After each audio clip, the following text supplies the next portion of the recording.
तीन दामाद की सास पार्ट 2।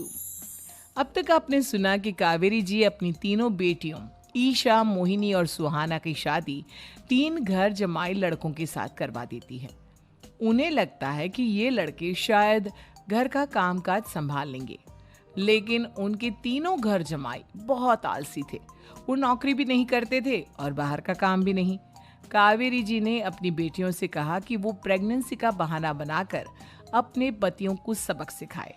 अब सुनिए आगे। मम्मी, आपने जैसा कहा था हमने वैसा ही किया, लेकिन देखिए ना, विवेक का हाल तो वैसा का वैसा ही है। घर में ना सुबह का नाश्ता बनता है और ना खाना। नौकरी पर जाने की बात करूं तो खाने को दौड़ते हैं मुझे। हाँ मम्मी, मैंने भी सुमित को कितनी बार कहा कि अगर नौकरी नहीं करनी तो कोई छोटी सी दुकान ही खोल लो। घर का खर्चा कैसे चलेगा? देखो, दोपहर के 12 बजने आए और जनाब अभी तक सो रहे हैं। हाँ मम्मी, ईशा और सुहाना ठीक कहती हैं। अविनाश का भी यही हाल है। जब मैंने अपनी प्रेगनेंसी के बारे में कहा तो मुझसे कहने लगा, अरे दूसरी लड़कियां तो 9-9 महीने तक नौकरी करती है, बस डिलीवरी के टाइम छुट्टी लेती है। मोहिनी, तुम भी नौकरी करो। अब मुझे कहाँ नौकरी मिलेगी? मम्मी बताओ, अब मैं क्या करूँ? हे भगवान, क्या सोचकर घर जमाई दामाद लाई थी मैं कि मेरी बेटियां मेरे पास रहेंगी और खुश रहेंगी, लेकिन इन आलसी दामादों ने तो हमारी जिंदगी को भी प्रॉब्लम में डाल दिया है।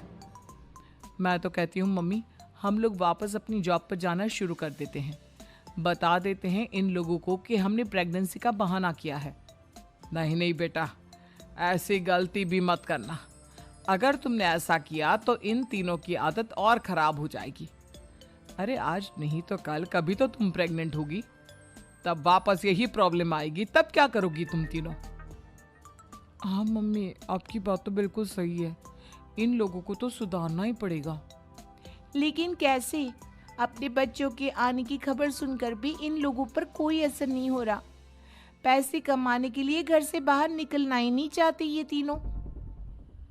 अब मेरे दिमाग में एक प्लान आया है।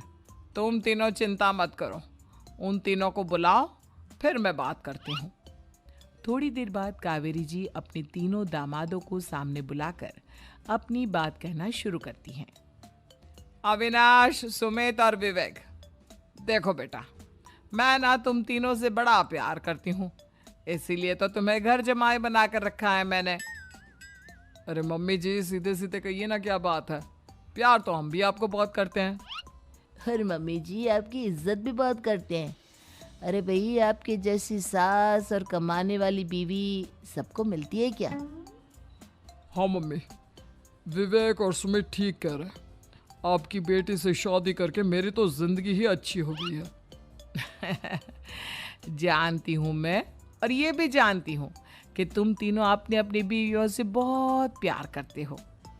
बेटा, बात ऐसी है कि हमारे कुल गुरु ने कहा है कि प्रेग्नेंट होने के बाद मेरी तीनों बेटियां शुरू के 4 महीने हमारे गांव में जाकर रहेगी, जहां मेरे चाचा जी रहते हैं।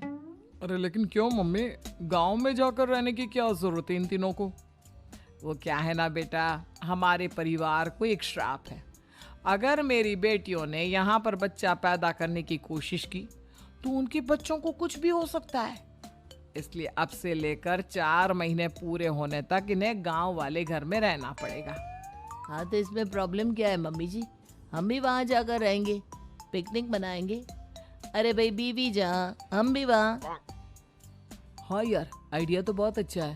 शहर की जिंदगी में रह रहकर परेशान हो चुके हैं, अब कुछ दिन गांव में बिताएंगे। तुम लोग समझने की कोशिश क्यों नहीं करते? तुम में से कोई भी वहां नहीं जा सकता, और मैं यहाँ रहूंगी ना तुम तीनों के साथ। 4 महीने की तो बात है, उसके बाद ये तीनों ही लौट कर आ जाएंगी। ठीक है मम्मी जी, अब हमारे बच्चों का सवाल है तो ये तो करना ही पड़ेगा। कावेरी अपनी तीनों बेटियों को कुछ दिन के लिए घर से बाहर कहीं दूसरे शहर में रहने के लिए भेज देती है। कुछ दिनों के बाद, अरे मम्मी जी, बहुत दिन से पिज्ज़ा नहीं खाया, मंगवाइए ना। क्या बताऊं बेटा, पहले तो बेटियां खर्चा दे देती थी क्योंकि उनकी नौकरी थी, लेकिन अब तो मेरे पास पैसे ही नहीं बचे। थोड़े बहुत पैसे हैं जो बच्चों की डिलीवरी में काम आएंगे। लेकिन मम्मी जी, आपकी बेटियों को वापस आने में तो अभी बहुत वक्त बाकी है। वही सोच सोच कर परेशान हो रही हूँ। सोच रही हूँ कल से दूध भी बंद करवा देती हूँ। अब दूध वाले को देने के लिए पैसे भी तो नहीं है ना। अरे नहीं नहीं मम्मी जी, अगर दूध भी बंद करवा दोगी तो मुझे चाय कहाँ से मिलेगी? और चाय के बिना मैं तो मर ही जाऊंगा। क्या करूं बेटा, इसके अलावा हमारे पास कोई ऑप्शन नहीं है। मेरे पास पैसे ही नहीं बचे। इस तरह कावेरी जी धीरे धीरे अपने तीनों दामादों को पैसे देना बंद कर देती हैं और घर में खाने पीने की चीजें लाना भी बंद कर देती है।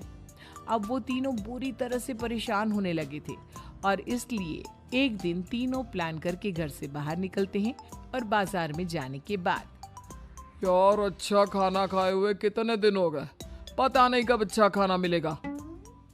हमारी बीवियों के जाने के बाद तो हमारी हालत भिखारियों जैसी हो गई है यार। कुछ भी हो, मुझे तो आज पिज्जा खाना ही खाना है। जेब में 1 रुपया नहीं और पिज्जा खाएगा, कहाँ से आएंगे पैसे? अरे देख वहाँ सामने बोर्ड पर क्या लिखा हुआ है, कंप्यूटर पर काम करने के लिए एक आदमी की आवश्यकता है।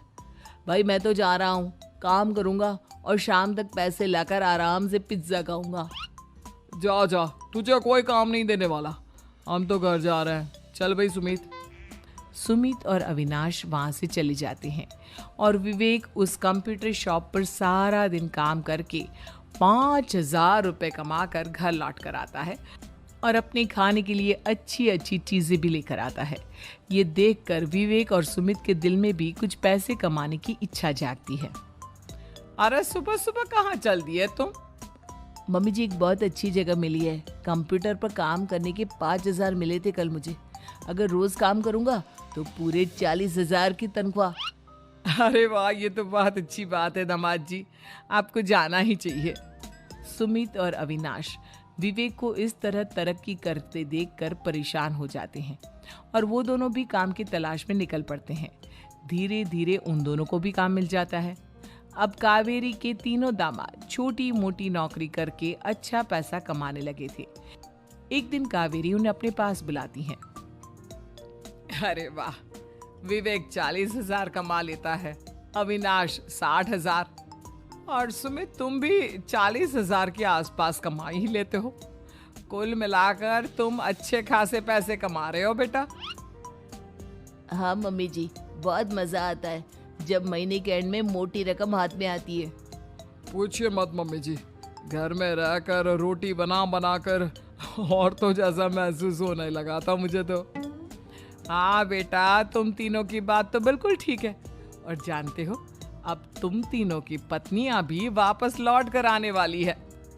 लेकिन मम्मी जी अभी तो उन्हें गए सिर्फ 2 महीने हुए हैं, आपने तो कहा था वो 4 महीने के बाद लौट कर आएंगी। ऐसा कुछ नहीं है बेटा, मैं सिर्फ तुम तीनों को सबक सिखाना चाहती थी कि आदमी घर में बैठकर बीवी की कमाई खाता हुआ अच्छा नहीं लगता। इस दुनिया में हर इंसान को मेहनत करनी चाहिए, काम करना चाहिए, चाहे वो औरत हो या आदमी, ताकि अपने परिवार को संभाल सके। कावेरी की बात सुनकर उन तीनों को अपनी गलती का एहसास होता है और कावेरी उन्हें सच बता देती है कि ईशा, सुहाना और मोहिनी शहर में ही कहीं दूसरी जगह रह रहे थे। शाम के वक्त उन तीनों की पत्नियां लौट कर आ जाती है और कावेरी जी का परिवार एक खुशहाल परिवार की तरह रहने लगता है।